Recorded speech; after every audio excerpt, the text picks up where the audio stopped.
Now by alone inside. He's got the breakaway with the touch to the right. Goal! Everything you wanted from this debut. It's Brandon By. Taking a shot with the left. Goal! Isaac Friend from 25 yards out. The equalizer. Will Kidd with the touch of the goal. It's a go-ahead goal. Minneapolis City. This is the People's Pitch Podcast, the official podcast of your Minneapolis City Soccer Club, brought to you by Summit Brewing Company. Heidi ho, soccer neighbors. This is the People's Pitch Podcast, the official podcast of Minneapolis City SC. I am Nate, joined as always by the Tim, the Toolman Taylor, to my Wilson, I guess. It's John Bisworm. John, we are building a pretty solid season here, aren't we? We are. I mean, to think that if you split it up in game weeks, one a week, we're a month into our season already. It's so crazy. I know. So we spend the majority of the offseason just chomping at the bit to get live action, and then all of a sudden it's like a third of the way over before it even starts, right? I know, it's awful. It's sad. This is why amateur teams love the Open Cup, I think. I think so, but I got other things to say about we know better. The Open Cup. Anyways, this week's show, folks, is awesome as usual. The Sioux Falls Thunder paid us a visit, and we analyze all 90 minutes of the city of victory. We'll do a quick run around of the rest of the NPSL North, and we'll review the first U23 game of the season as they played against the Union Dubuque of the UPSL. Mm-hmm. And we'll get you ready for a huge double game week with previews of the TwinStars versus the TwinStars and Duluth FC. Maple Fury Twinbrook? Mm-hmm. Whatever. I don't know. I'm just gonna they're the twins. They're the TwinStars. Yeah. A lot of soccer to talk about today, so let's get straight to the winning. Yes, let's do so. So Minneapolis City had another opportunity to tune up for what is looking to be a serious stretch of games against the conference's top opponents. There were a number of reasons to prioritize maximum effort in this game. So let's see who the coaches decided to run out there for the starting 11. So we had in goal Matt Elder, another great performance by Matt. You had Captain Aaron Olson on the right wing. In the middle, you had Jonah Garcia making his third consecutive start for City. You had Kevin Hoof making his first start in over 2 years. So it was good to see Hoof out there. And then you had, finishing out the back line, you had Mark Haight on the left back. Then centrally, you had Chuck Samuel and Martin Brown Jr. And then the front three of Abdallah Ba, Tim Wills, and Nick Hutton. And then rounding out the City bench was Troy Luegi, Zuhair Alabasi. Will Kidd got a little physical health day, got 45 minutes off, as did Justin Oliver. And then you had Matt Murakami and Ben Wexler. Yeah, I think it's important to point out, you brought up the back line or who featured back there, that Jonah has started, like you said, all 3 games. And I think he's been impressive in all 3, so that's great. Yeah, he's played great. And Hoof at center back does allow us that flexibility to do what we did late, which was when we need Max Kent to come in, if he's been resting a little bit and we want him to come in and help close the game out. Oh yeah, I forgot about Max Kent. Kent was on the bench too. He was on the bench. Kevin can just move over and he's still a solid defender at right back. It's not like we need to totally take off someone who's been doing great for the whole game. We can add to our defense rather than just replace, which I like. And to top it off, Kevin. Wait, there's more. Kevin hoofed a ball over a building. Roof ball. And afterwards, Dan and I are like, who's going to go get that? So on Saturday, I'm going to maybe mosey my way over on the roof there and see if I can't find the ball up there. Yeah. Anyway, we got hoofed. We got hooked. So Sioux Falls came to town, John, without one or two of their big names. And by big names, I'm talking about guys like Bryce Holiday or Brennan Haggerty. I think Holiday is consistently the best player on their team. So Sioux Falls definitely missed him. But we immediately pounced on Sioux Falls as AO crossed to Hutton for a chance at the far post that he couldn't really get ahead on. Nick was clearly hungry right out of the gates. I think he was fighting for balls in the air. He was getting good positioning. He was taking guys on one-on-one. In general, I think City was good on these quick attacks to start, mostly because of Nick. I would say less good in possession to start the game, but still not a lot of negatives there. Nate, it was clear early on that City was going to cause fits down the right flank as Hutton was just like a man on a mission from the whistle. And his involvement was key all night long. And we'll get into that. But I kind of alluded to it on the call of the game that the defender on that side was you better get ready for a shift because Nick Hutton was, I mean, within the first 3-4 touches he had was running by that guy like a turnstile. Yeah, absolutely. The first goal comes from Tim Wills. It's a chip from deep, and you know I love those deep chips, John. This was something, what, 30 yards out? Yeah, it was 35. Woo. And I mean, I've never known you to pass up chips. So, Yes! so well put. Excellent. This was really just Timmy doing Timmy things. I mean, he's an underrated defender as a target man. And it shows that he puts in good work on the other end of the ball.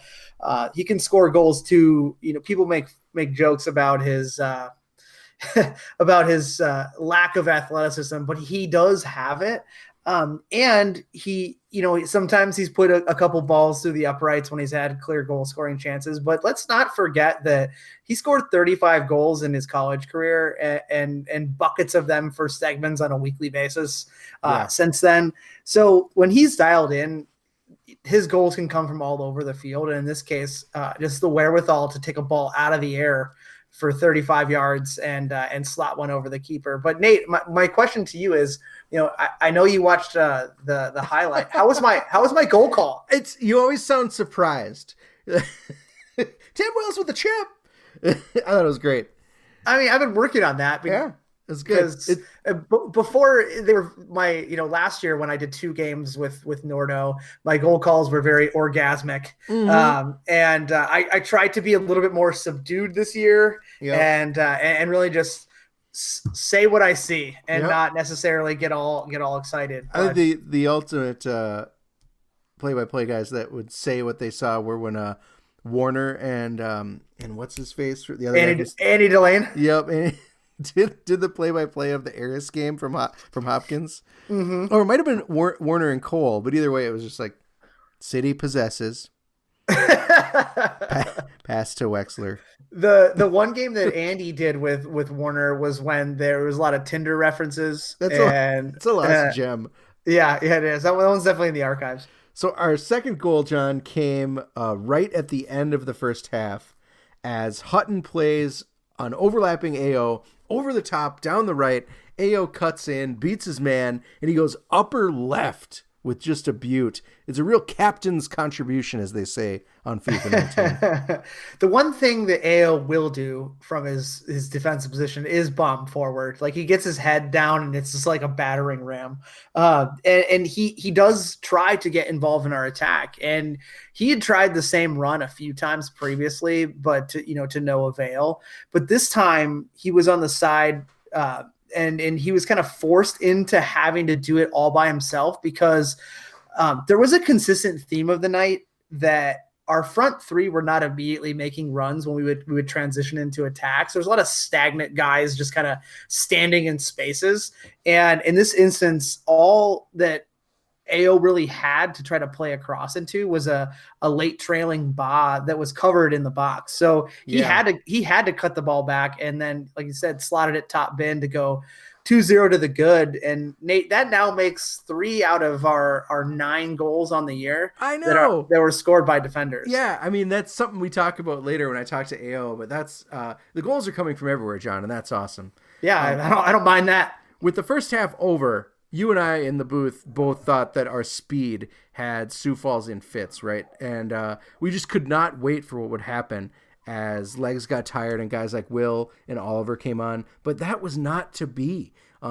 Just like how they did against Duluth and Med City, the Thunder were able to muster their defense and contain a really strong opponent to only 2 goals, despite good efforts from Nick Hutton, Ben Wexler, Justin Oliver, and Tim Wills. Wexler great bout of individual skill to kind of throw the deke in there. And I mean, there were just bodies flying everywhere as the goalie went to ground to cover that. And I think that if he could have hit it first time, he might have had a better chance at an open goal. But that slight cutback that he had actually took his window and closed it as the trailing defenders kind of ran to the goal line. So there was just nowhere for him to put it. Yeah. But on the day, the Sioux Falls goalkeeper stood up really big. He was able to get whatever he could on the end of shots. And so hats off to him. But his friends were mounting bits of half dangerous attacking attempts until the wind kind of finally came out of the sails for them. And I would say that I was a bit disappointed in our guys for the consistent kind of silly fouls that were in deep, dangerous positions in the second half.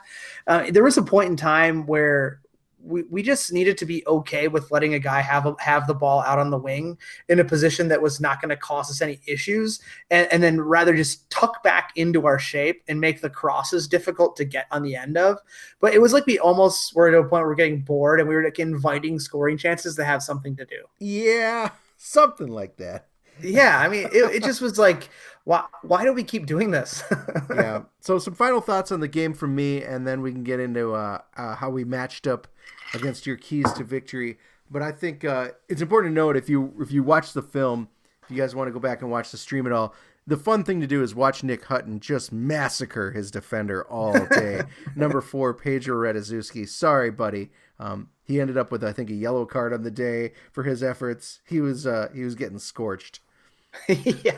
I think you had a good point about Ben Wexler. Is too bad that he didn't get that goal. I think he's chronically underused. I think he always adds a shot of adrenaline to the game when he's inserted into midfield, and he moves forward, right? He's great on attack. He's just as possessive as some of our other guys. He's not the kind of guy to make bad decisions, and he keeps the ball real close to his feet, which I like for our midfield especially. Well, I mean, it's kind of the lap of luxury, Nate. We have so many talented players that can do so many different things for us.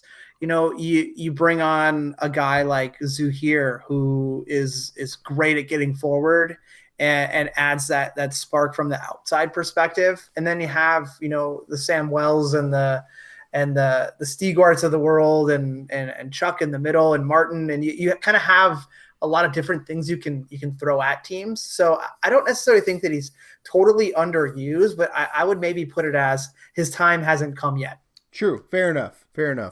I want to also say, and you kind of started there, the game was not all negative for Sioux Falls. No, not at all. I think they had some decent forward play. They did put 2 city defenders on their butts throughout the course of the game.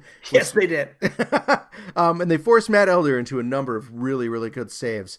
And they also started the second half with a shot that beat Elder, but it just went off the crossbar by number 17, Martinez Kazoon. So I think they should be proud of their night. They drove a long way, and they put in a good performance in a completely full stadium with a really tough crowd. So hats off to Sioux Falls. I think for their game. The one thing to note about their attack is that I also give them credit for, they clearly had a game plan with what works for them. And that was long diagonal balls to the right winger. And like you said, he put, whether it was Kuzan was out there, and I forget the other name of the guy. I'm bad with names. But I think it was Castro maybe. Anyways, whatever his name is, sorry. They just kept going over the top, and that was their attack. And I think that the credit to them, because they finally figured it out, where we were playing against Lacrosse Eris. They were continuing to play a long ball after long ball, and it wasn't working, and they weren't trying to change it up. So they were, like you said, they were trying to do some good things there. And I think that this guy Oliveira, is that who you're talking about? Oh yeah, Oliveira. That's who it was.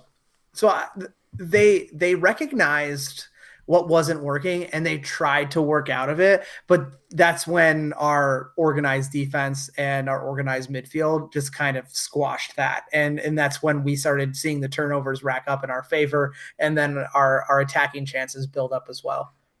Nice. Yeah, I think I agree. I think, hopefully Sioux Falls continues to develop over the course of the year. I think they could play spoiler as they,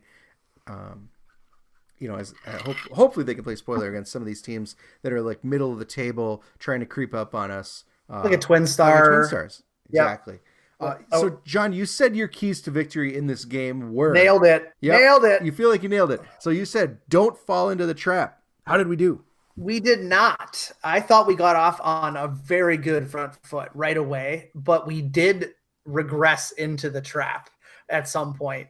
Sioux Falls kind of dangling it out there for us. Yeah. Even though we scored our goal, we were just, like I was saying, it was almost like we were just inviting a task because we were bored. And we didn't have a whole lot of movement from our front three at times, like I mentioned, and that was just causing a lot of our central midfielders to go backwards and side to side. And then that caused them to be able to pressure our back line, and a few errant passes resulted in some good saves by Elder. So I think that I nailed it in that we started off strong, and we completely bossed the first 15 minutes of the game. You also said, keep the shape. Boom, nailed it. the shape and the pressure from the shape is directly related to our first goal.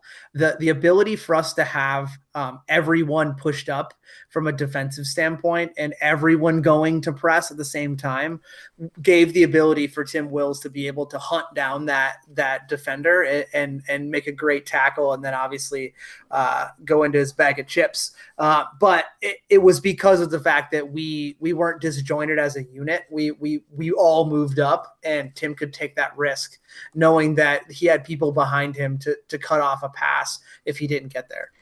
And finally, you said, max out on points. All I have to say to that is max out we did. 3 points, baby. Yeah, 3 points. So it moved us up into the top half of the power rankings of the NPSL. Yeah. With you wouldn't think an unconvincing 2-0 win top against 5, right? Yeah, I believe a top 5, but you wouldn't think that an unconvincing win against a team that we really should probably have scored 5-6 goals against at 2-0 would have moved us into the top 5 in the power rankings, but it did. It did.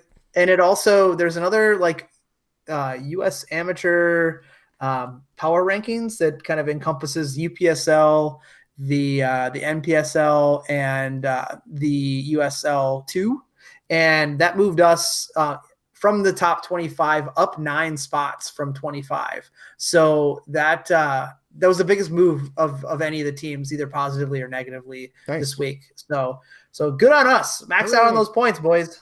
That said, John, it sounds like we were super successful. I feel like we were successful. So what are your main takeaways from this game? I think there's just really one. In the past, I would have wanted to smash a team like that, just go right at the throat and just rack up 100 You wouldn't goals. have been happy with Yeah, I wouldn't have been happy with 2 goals. But that was old John. New John is I know that goal diff is a thing, but a 2-0 easy win, those are fine to me now. And maybe I'm getting older or I'm just getting more relaxed, but those are fine. And we picked up 3 valuable points and we got a clean sheet. I think that's A-okay. Mm-hmm. And like I said, in the past, it would have been a big what the fuck moment. Why didn't we cruise on this team when we could have? But, I'm okay with that. And I might be kicking myself in the future because we may need that goal differential, but as long as we can keep those clean sheets and we pick up 3 points, I think it's the most important thing. So let's talk player of the game. Who is your player of the game, John? For me, it's Samuel Ruiz Plaza again. What he brings to this team is really invaluable. He puts in the work on both ends, and what he can do is he picks out the difficult pass and executes it with ease. He doesn't make the game about him, but he gets a lot of the ball and he gets a lot of people involved. He doesn't hold on to it too long is basically what I'm saying. He creates a good flow in the midfield because he's kind of ever moving and trying to find pockets, and his awareness of his space is really good. And I think that even though I've given it to him 2 weeks in a row now, I think that he's still ripe for that one game where he takes it over very soon. And maybe gets on the score sheet and is kind of the Zidane unstoppable, where he can take a game over from the midfield. Wow. Yeah, Wow. Okay, then. that's high praise, man. I agree. I think on a lot of levels, Samo controls the game from where he's at, like you said. I think even late into the game, this is something I was noticing as we're pushing into the 80th minute, 90th minute. Samwell's engine does not stop. No, it doesn't. And he's still tracking back. He's still chasing balls down. He's still making sure that they're controlled, and adds a level of calm to a late game that I think we have been missing last year. So that'll be good in the stretch. Right. But my player of the game is Aaron Olson, the captain and goal scorer. I think from the beginning, AO was looking dangerous, helping out with the attack. Right away, he had that cross from the first minute. And he really did put in work getting back and defending time after time after time to snuff out any of the counters that Sioux Falls was trying to put together. If I remember right, I don't think anything really developed on his side of the field. I think the other side of the field is where the falling on their asses was happening. It's a common theme with him for the last 4 years. I think if Aaron can continue to contribute on both sides of the ball as he did this week, we will add yet another problem for opposing teams to start to watch out for them to worry about juggling. So that to me is why Aaron Olson is player of the game. I got a chance to catch up with him afterwards. Let's hear what he had to say about the game. All right, I'm here with Aaron Olson, Minneapolis City captain and defender and goal scorer tonight. AO, huge goal. You pretty much ran all the way from downtown and made it, beat your man as everyone was shredding that guy on the side. Talk a little bit about the build-up to that and how you turned that into our second goal.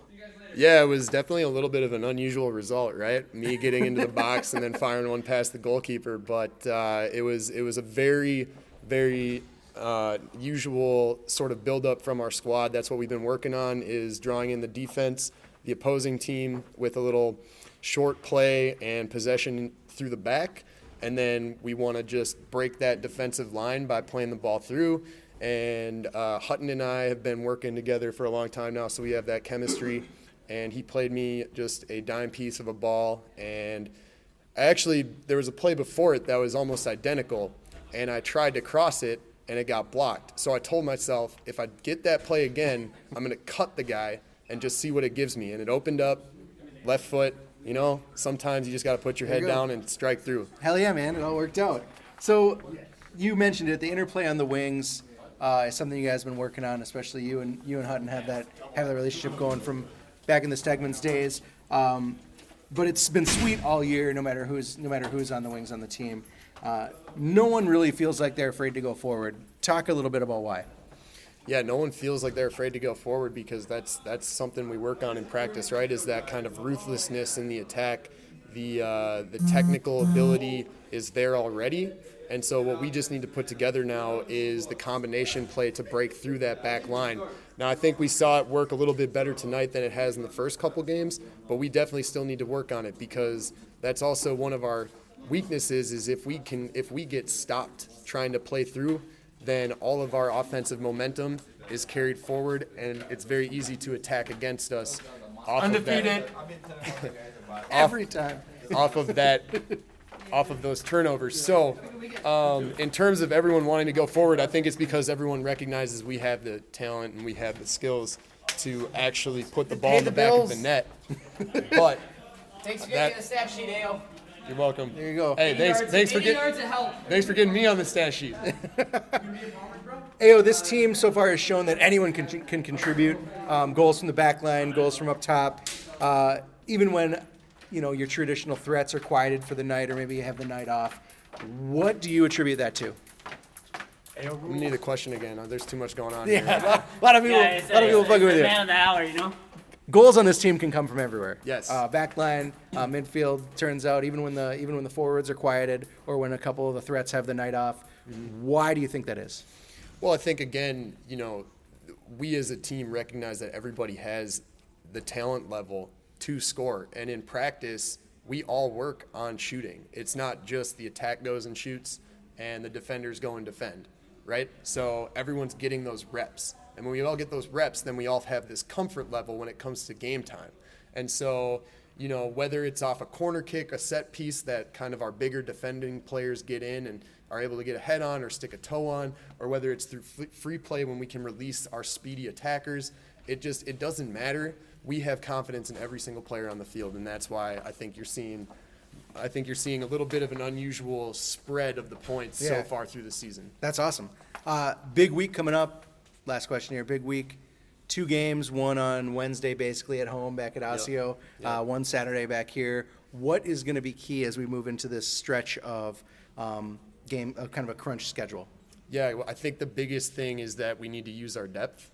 We have a really deep roster this year. I mean, I think we have more players rostered this year than we ever have rostered before, and that is purposeful, right? That the intent of that is so that we can have these tough weeks, these weeks where we have 2-3 games, back to back, and even though we're not traveling too far, it's going to take effort from everybody. It's going to take teamwork from everybody, and when your number's called, next man up, and that's the mentality that we have right now.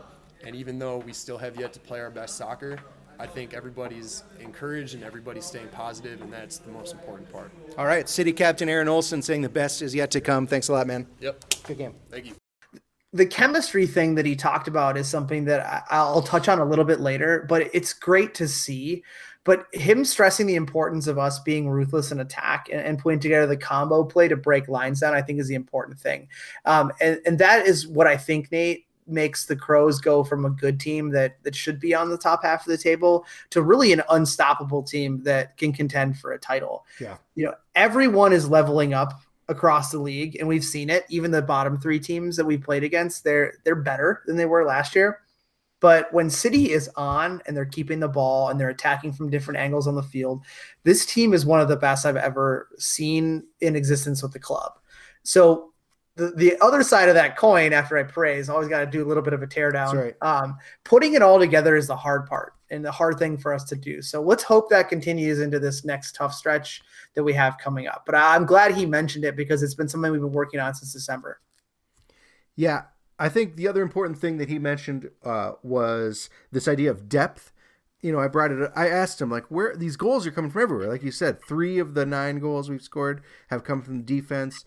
Everybody can contribute, and that's going to be something that's really, really important, especially as we go into this weird stretch in June where we're playing something like, there are multiple weeks where we're playing 2 games a week.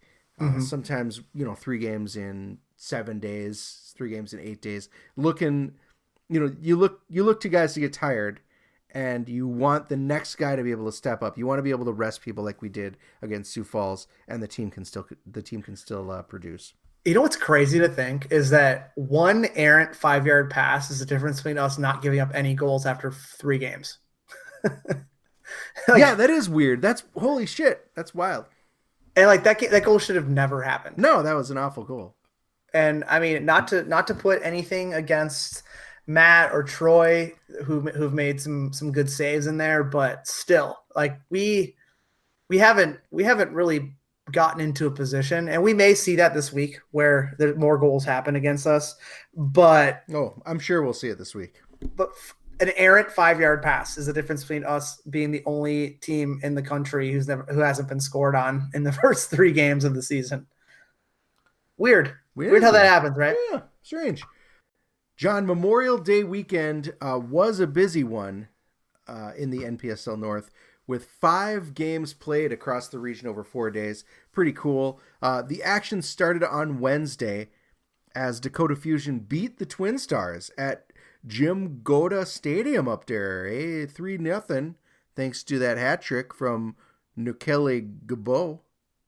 That was my best Fargo. That was bad.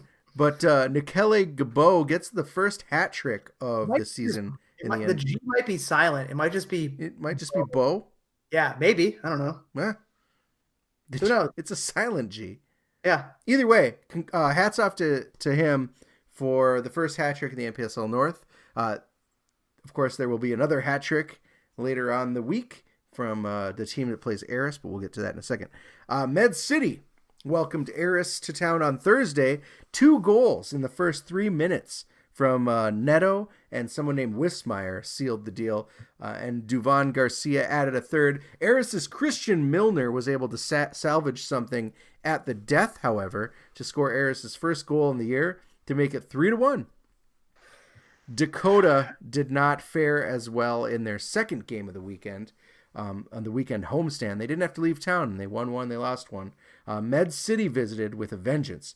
So Med City turns around and plays another game within 2 days, by the way, which is nuts. And Eris has to do the same thing. But anyway, wait, Sioux Falls played the Bug Eaters the next day after playing us in Nebraska.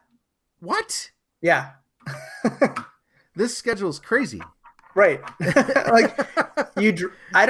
think they went home too. So they went from home to here, and from here to home, and then from home to Nebraska. Holy crap. And then likely home right away, because I mean, unless those guys are taking days off of work, you'd have to think they wouldn't be for a friendly against the Bug Eaters. So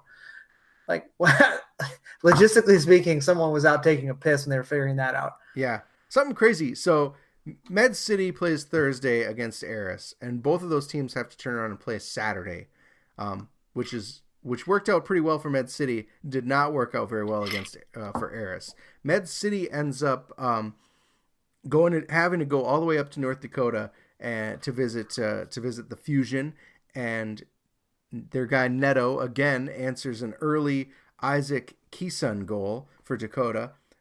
But good old Dakota was punished again for losing their form, losing their mental toughness, with 2 quick goals from Ignacio Mia in the 61st and 65th minute. And he's good. That was the difference, right? That was 3-1. Fusion go down, and Med City remain undefeated on the season. TwinStars found 3 points against that tired Eris, who was off of that one-day arrest on Saturday, when they beat them 7-0. A hat trick from one of the Hatu brothers, Kapow Hatu, was the only thing of note in that one. So second hat trick for the NPSL North on the season, both happening in one weekend. Pretty crazy. Lots of goals. A lot of goals.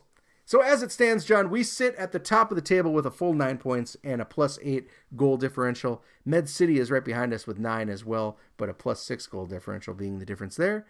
Duluth, they round out the top 3 with 7 points, thanks to their opening draw against TwinStars. Which was an own goal away from being a loss. An own goal in the 90th away from being a loss. That's the thing. Which, God damn it, TwinStars, can't you do anything for us? Mm-hmm. Including making sure that we have the right field to play at. Anyways, that was the only soccer this weekend, Nate. No. Our U23s, the 2019 Rookery, made their way to UPSL side Union Dubuque in Iowa on Saturday night for their first game of the year. And like most away trips, there were just things that happened, like guys dropping out last minute, tired legs after a long drive. And to add to the top of it, they have to play their first game with only 4 training sessions into this young season. Oh, sounds like you're making excuses already. I'm not. Okay. Those are just things that happen, yeah. You just deal with it.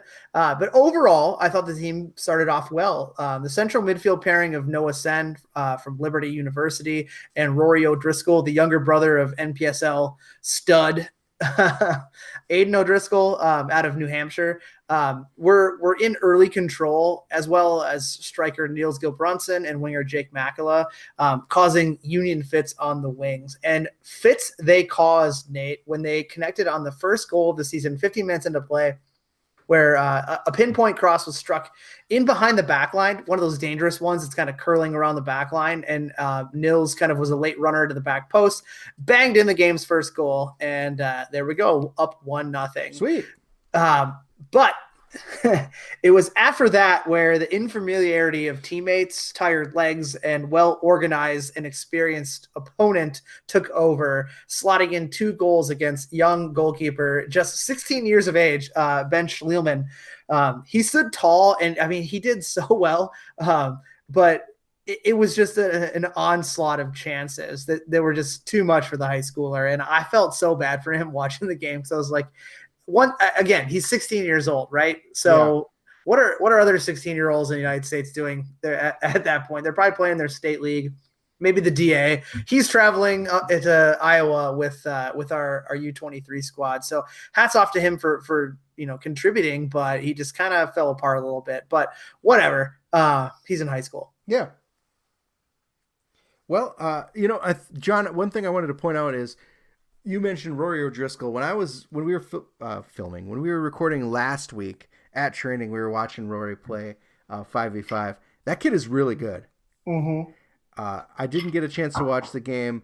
I would say he would be the guy that I would have been looking for in this game. Were there any other players that stood out to you?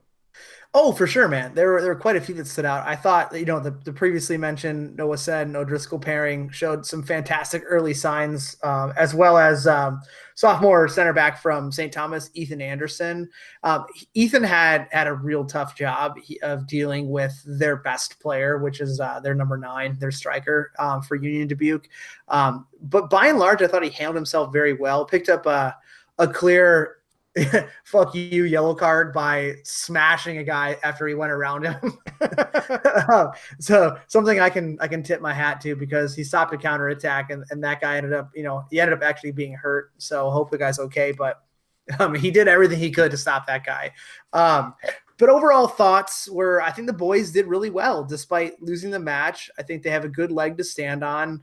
And they're going to start a very difficult summer here. They have some really tough games coming up, including their first home game of the year. That is this Sunday afternoon, Nate, this Sunday, after a very tough, they bring in a very tough side to face the Rookery in the newly formed USL2 team, the Green Bay Voyagers.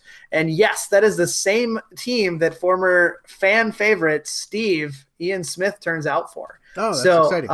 So Steve will be in town. Maybe, I don't know if he makes the 18. I haven't texted him in a while, but I'll ask him. Yeah. But hopefully Steve makes the trip and gets to play against his old club. We can bring all the signs and songs out for him. But kickoff is at 1 p.m. at the University of Northwestern in St. Paul. And this is very important, folks. Admission is free. Free 99? Yeah, free 99. So why not turn out and see the future of the club and see them do their thing? And, one way or the other, at least you can make the first half and check out some news. Check it out in case you're going to the United game or something, right? Yeah, exactly. So unless you're going to the United game, come on out and watch the U23s play. I'll be there. I'm going to bring the family out, and it's a family friendly time slot for me. So I can bring the boys out, and me and my wife will come out, and we'll hang out with all the parents. And mom jeans, they'll be everywhere. Both teams are quality, I'll tell you what. Yeah, both teams are good. So some good soccer. So you got Wednesday, you got Saturday, and you got Sunday. I'll see you on all of them. So much crow. John, irony is alive and well in soccer as we play our first away match this week against the Twin Stars at Osseo High School, which, if you're new to the team this year, that was our home field last year while Edor Nelson was under construction. And, I'm sorry, John, this just in. The game has moved to Maple Grove High School. A short drive up 610 from Osseo. This just happened within the last hour, so I'm being told. Not a drill, The folks. game is no longer at Osseo real. High School. The game on Wednesday night will be at Maple Grove High School. What next, dude? Yeah. That's all you gotta That's say. classic Twin Stars, I'll tell you what. Yeah. So Twin Stars results so far on the year, John, they drew Duluth 2-2 in the season opener, which was a surprising and happy result for us. It should have been 2-1, but anyways, they lost to Dakota Fusion 0-3, and they beat Eris just this last week 7-0. So it's hard to really glean anything from these results except to say classic Twin Stars. that absent from their stat sheet is one Kareem Darbaki. Even in that Eris game, no goals scored. Very surprising.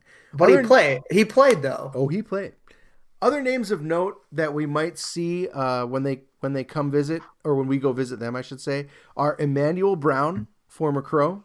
E-Man. Yep, E-Man. Garga, former Duluth Donkey. And those Hitu brothers. And, of course, Hakeem Sine, the famous Dick Stomper. How am I supposed to go to my part when on the notes for our show, it ends with Dick Stomper. Right Look, man, when there's a Dick Stomper in the lineup, I got to call it out. A few other names that might ring a bell is former Duluth FC striker and likely cast off with the mercenary movement up there this year, Ivan Adika. He scored some big goals versus the Crows in the past and kind of has that experience in this league to draw from. And also Luke Anderson might also ring a bell because he was on our U23 squad last year, Nate. He split time in net with newly promoted Troy Loegi to the NPSL team. But the former MTA standout and current Drake University shot stopper he's a good netminder, man. He's good in goal, and he could feature versus old club with maybe a point to prove, seeing that Troy got the promotion that maybe he wanted. Who knows? If there's any indicator of this frickin' organization, we never know what to expect. Yeah. Interesting. So despite, despite their inconsistency so far. Hold on. It's just so laughable. Like we both chuckle because in my mind, I know you're thinking the same thing. Like you're thinking of all the other ways this could just go fucking haywire before tomorrow. Right. And I'm thinking like, oh God. And the other thing is like in my head, I'm thinking if they do start this guy who didn't quite make our NPSL team. Nothing against him. We have quality out, right? But who was, our U23 squad last year? It's just like if they start him, there's so many things that could happen. Like what if he's actually good? Right. Yeah. That would suck so bad. There's so many plot lines in this game beyond the dick stomping. So despite TwinStars' inconsistency so far, John, I expect this to be really a hard-fought physical game.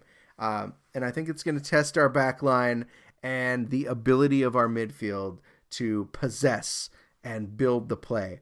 Because if they can disrupt Marty and Samo or whoever that starts in the middle with that physicality or by swarming on the ball, we're going to be in for an uphill battle because, then we become that one-dimensional team that has to go over the top, long balls to the forwards. And that's not what we want. Oh, and they deploy typically a 3-5-2. So that somewhat equalizes our wing play. Unless you have guys like Will Kidd and Nick Hutton who are just Labrador retrievers chasing a tennis ball, and they can go on either. They just have that motor that just is ever going. So, it could be an uphill battle, Nate. Yeah. So, keys to victory. Yeah, what are your keys to victory for this one?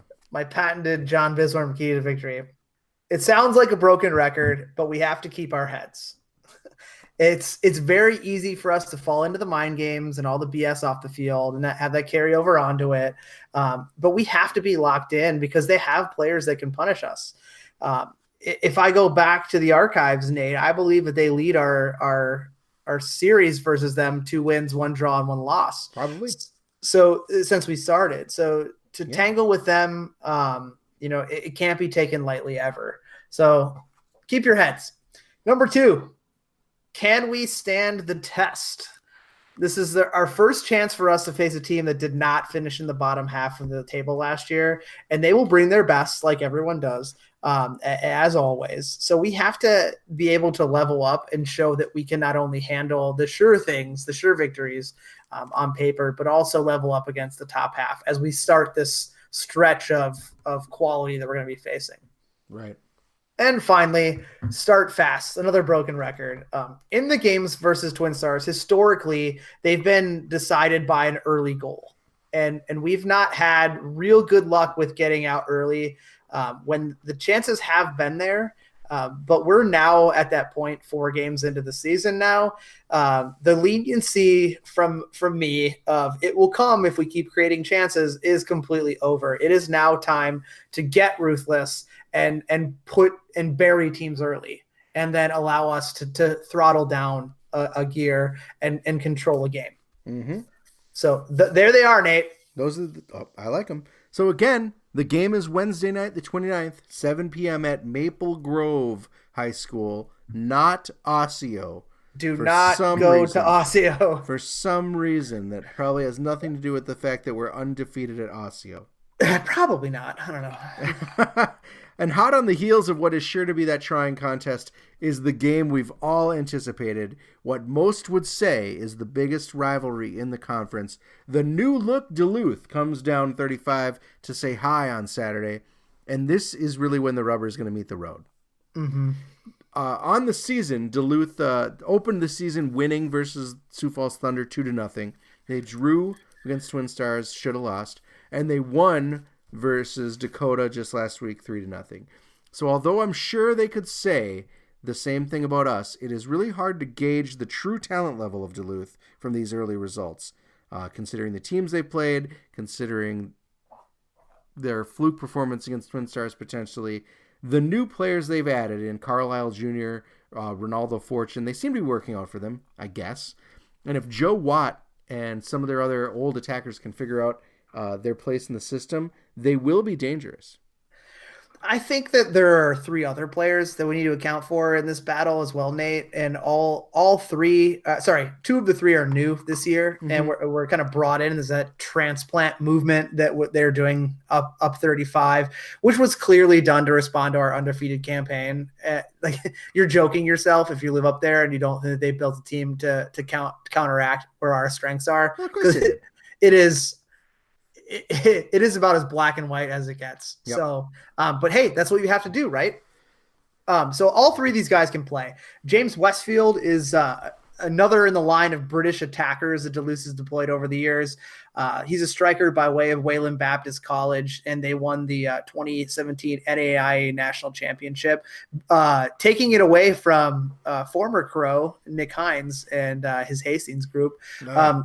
He's starting to kind of hit his form. He had a brace in their last match, and he's one of those forwards that can find against Dakota. He can find himself in pockets of space between defenders, which is kind of that dangerous area to operate from.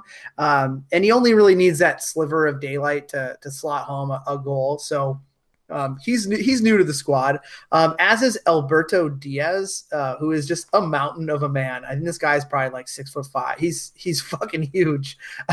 He plays he plays at the 6 for them, and he's the type of player who not only takes up a ton of space, but when given time, he can pick out a pass with just about any type of pass that's out there. Yeah. So he's quality. And he comes by way of Iowa Western Community College. No idea what that is. But he'll be difficult to deal with. I can figure out where it is. I mean, it's probably in Western Iowa if I was a betting man. But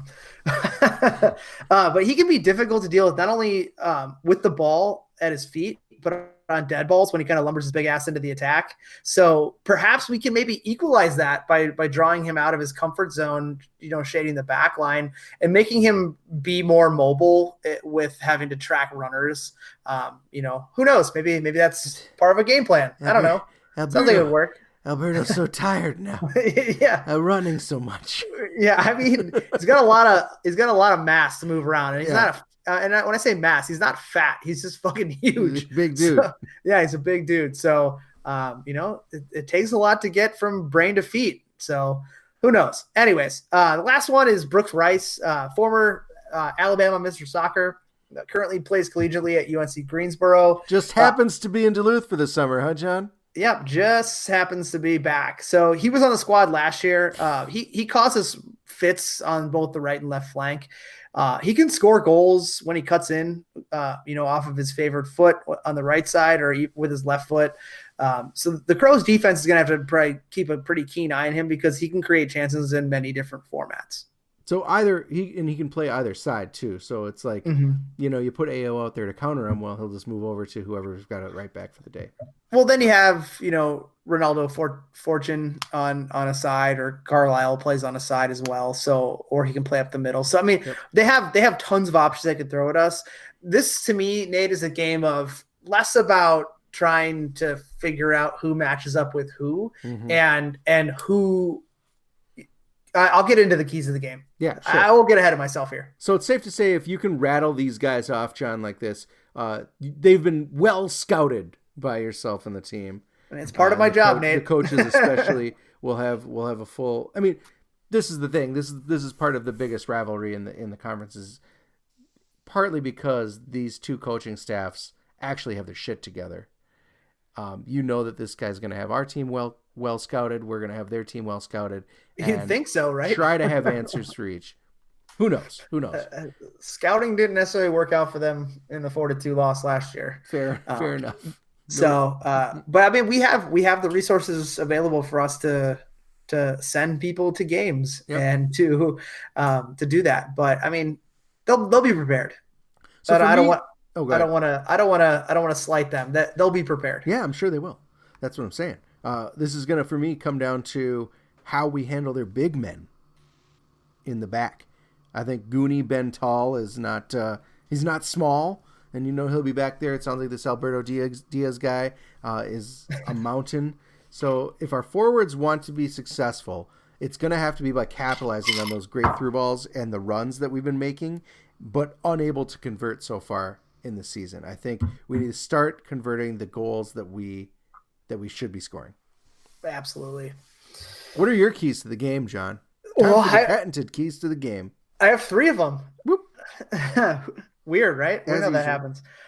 Play a complete game. So this team is our biggest rival, as you noted, in our conference, and is the other team, I think, that garners notice of anyone outside of Minnesota, and for good reasons. They caught lightning in a bottle last year in the postseason, and for that, the praise is deserved. They won some big games in the playoffs, and they won our region. Mm-hmm. But we'll need to be plugged in on both ends, and I think when subs come on, more importantly than other games, other games is more like getting guys minutes, but now it's when a sub comes on, what do they learn watching a first half, or if God forbid there's an injury, what did they learn during that time period on the bench, and how can they apply what they learned to contribute right away versus just coming on to spell a guy who's tired. Yeah, it's going to be, the subs are going to be more pointedly used, right? When we were together in Aurora, Illinois, the game plan was ready from the start. Like you're on the bench. Look to get brought in between this minute and that minute in order to under this scenario. In order to change the game by doing this. Mm-hmm. Yep, exactly. So number 2, use the local angle. By now, the players on this team, Minneapolis City, have played together for, in some instances, 4 years together. At least. But they've all known each other since youth soccer, all the way through college and onto our team. Mm-hmm. So when you bring in an army of sellswords like Duluth has, we have to draw on our ability to know where our own players will be almost telepathically and capitalize on that, where they may still have a few of the errant passes or missed assignments or an incorrect run here or there, things that they'll eventually clean up and figure out towards the end of the year. But right now it's still early in the season.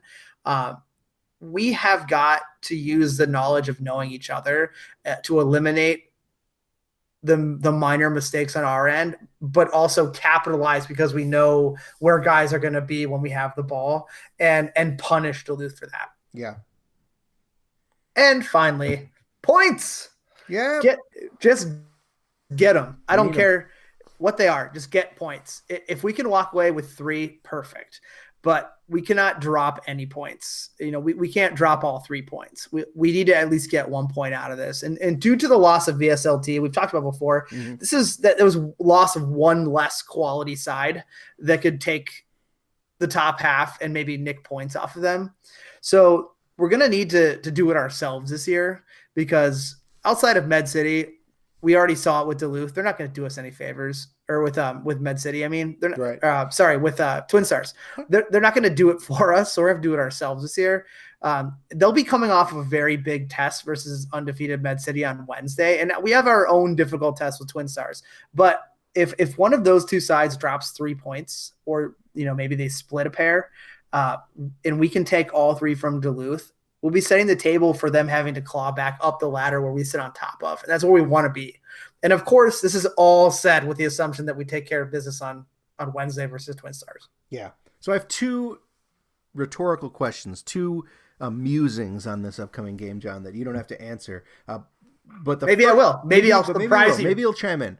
I think knowing you and the way you hold your cards close to your vest, I don't think you will. But what I wanted to say about this is this will be the first game of the season, I think, where we're going to actually get a glimpse of, or we're going to get to see purposeful, like we said, purposeful subs, but a purposeful start, right? Like the coaches may not have 100% considered the first 3 games a tryout or a trial or a just testing some stuff out, right? A tune-up, if you will. This is the game where they're going to be like, these are the dudes that we need to deliver, right? And these are the guys that we can count on to bring us a W. And that's what we're going to see in our starting lineup. I think the subs are going to be super pointed, and I'm really interested to see who those guys are. Well, I think you're right. I mean, there's been the injury bug has hit us, to a certain extent. So there's some guys you haven't seen, or there were some familiar faces that you didn't see last week against Sioux Falls. But there's also some players who are in camp that haven't featured in any of our games yet. So I think you're right. I think I'm obviously not going to tell you, right. But with that said, there's reasons why a guy like Will Kidd doesn't play for 45 minutes against Sioux Falls. Yep. You have to be smart, especially when I noted, like, we don't have other teams at our luxury taking points off of Duluth this year, outside of maybe Med City and maybe another. So we have to get 6 points from them because someone else isn't going to take a 3 away from them. Mm-hmm. So I think you're right. And secondarily, I think, speaking of guys like Will Kidd and the like, only playing 45 minutes, does this game against Duluth on Saturday with a TwinStars game on Wednesday mean that we absolutely have to come out and pile on TwinStars as fast as possible so that we can mitigate the risk of some of our better players being out for the game on Saturday? I 100% think so. I think you cannot be any more correct.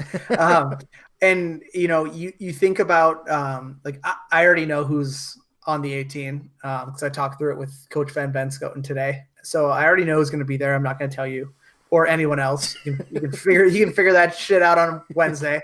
But I think you're right. If we can jump out to like a 3-goal lead, and even if that 3 goals happens in like the early second half, we'll just throw a scenario out there. If we can get that to that point, then you can start making some subs to rest legs for the game against Duluth. However, you still need to win the game against TwinStars. So it's a very slippery slope because I'm not going to pick on anyone, but for instance, say you bring on a guy like Matt Murakami, who has been there before. He's played against Duluth.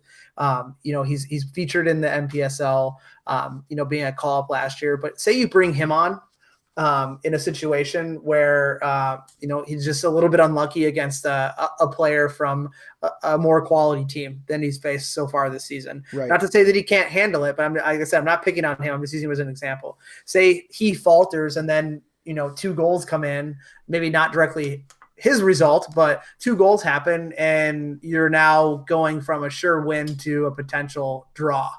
So you have to be careful with that. But I think that AO talked about it when you interviewed him, that the depth was built for a reason for these stretches of play. And the quality is all over the training field. I mean, you saw it not just with our U23 team, but the guys that either have yet to feature for the NPSL team or who kind of are spot players. The quality's there. So we can kill games out, but we have to be careful. Yeah, I think that's absolutely true. This is when the season gets really good for me, and when it gets really gut-wrenching for me. I get really anxious and nervous, and it's awesome that I'm in the booth screaming into a pillow.